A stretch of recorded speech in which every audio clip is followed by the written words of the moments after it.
Hi everyone, my name is Wong. I am from 3L, SJK Chung Hua Batu 4.5 mile. Today, I'm going to introduce to you my game, Parrot game. The main character is the parrot.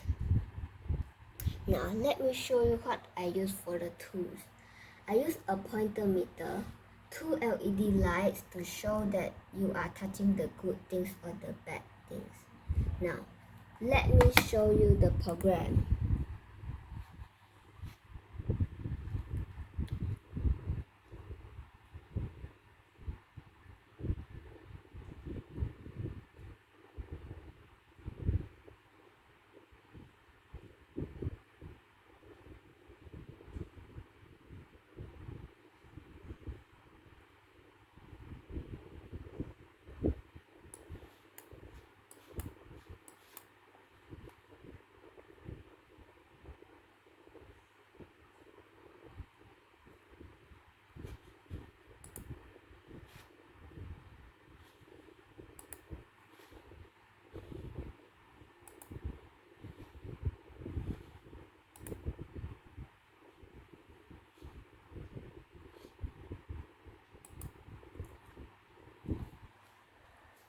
If you touch the plum tree, your score, your health, and your size will minus.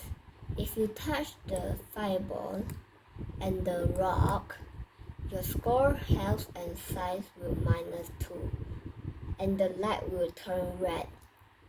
If you touch the star, your score, your health, your size will increase, and the light will turn green. Now, let me show you how it works.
I wish you all like my game. Thank you.